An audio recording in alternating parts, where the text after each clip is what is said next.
kalangga, welcome back again to my YouTube channel, God Diary TV. So for today's ganap mga kalangga is day 2 sa amuhang staycation diri sa Villa Fortesa mga kalangga sa may Kaputian Samar. So for today's morning, mag-chill-chill sa ta mga kalangga kay right after mag-zumba ta para ma-refresh ang ato ang kaunuran mga kalangga, para mag-alive ang ato ang energy. So atong i-lead sa ato ang langga Faye ug si langga Josrel mga kalangga. And then apilo na to ang ato ang mga auntie, mga uncle ug mga lola. Syempre mga kalangga, dili sila mo appeal sa ato ang sumba kay magpasumba daw si Auntie Agos para daw ma-alive ang ato ang mga natutulog na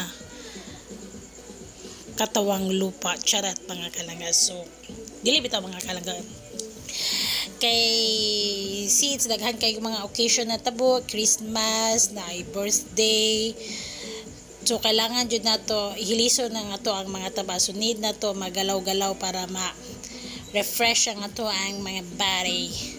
So kani siya mga kalangga, hinayan lang nato ato ang sounds kay basin kuno basin mga kalangga ma-copyright sa ato ang sounds. May gani mga kalangga, attentive ang ato ang lead dancer na si langga Faye ug si langga Josrel. So pagsulti ni auntie na need na to mag-zumba before ta magkaon, before buhas sa mga tanan buhatonon, need na to siya magsumba. Kaya para after ani mga kalangga sa among sumba, mamahaw mi and then moadto mi dito sa Fatima Sunrise Beach Resort. Kaya amo hang staycation mga kalangga, swimming pool lang ang available. So karon kung gusto nimo siya makalanghap ka og fresh na hangin, fresh na water from the sea, so need pa nimo siya magbiyahe pa ka mga 30 minutes or 15 minutes mga kalangga going down to padulong dito sa dagat mga kalangga. Anyway, na sila affiliated na dagat. Ang affiliated na dagat mga kalangga sa ilahe is katong Fatima Sunrise Beach Resort. So according to them mga kalangga, pwede ra daw nimo siya walking distance since kay mga oldest naman na namo ang mga kauban share. So magsakay lang may mga kalangga para dali lang po sa amo, para pagbalik po na mga kalangga magsakay lang po may mga kalangga. And then mga kalangga, so nalingaw mig sayo-sayo no, lami jud sa paminaw mga kalangga kana sayo sa buntag na mugawas jud ang imuhang singot sa pamaagi aning mag-exercise, magsayaw, magzumba para ma-energetic ang ato ang lawas mga kalangga. So sa mga wala pa nakapag-subscribe, please subscribe God Diary TV. For more videos, please like, share, comment, and hit the notification bell mga kalangga para updated ka sa mga bagong videos na akong ipampost.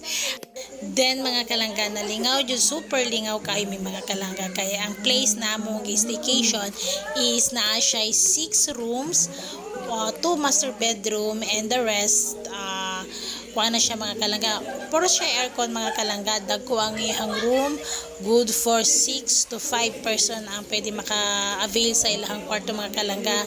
Sa isa ka kwarto mga kalangga is naa sila double bed with aircon na siya, with hot and water shower, and then ang amenities nila mga kalangga, naa sila kitchen, na sila dirty kitchen, then naapod sila common na CR mga kalangga.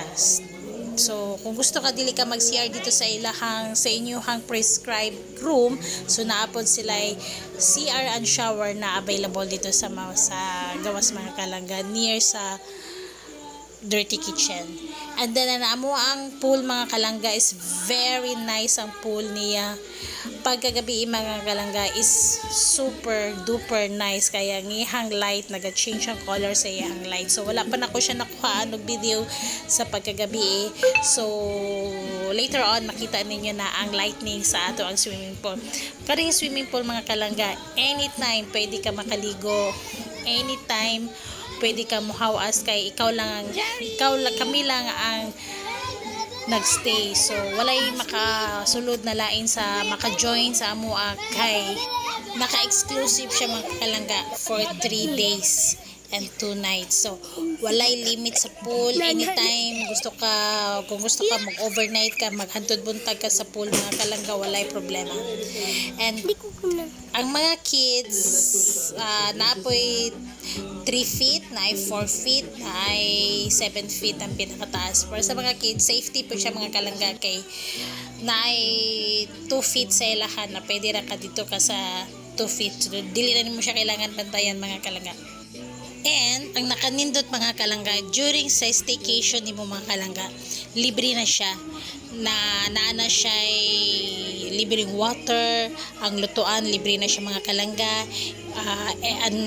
Ang sulod sa ref dili siya libre mga kalanggas, naa siya bayad sa bawat kuha nimo sa sulod sa ref mga kalangga, naa siya corresponding na amount. So after nimo siya during checkout na nimo mga kalangga, dira na siya inventory ko pila ang imuhang mabayaran. So idugang na lang siya dito sa balansi na during checkout nimo mga kalangga.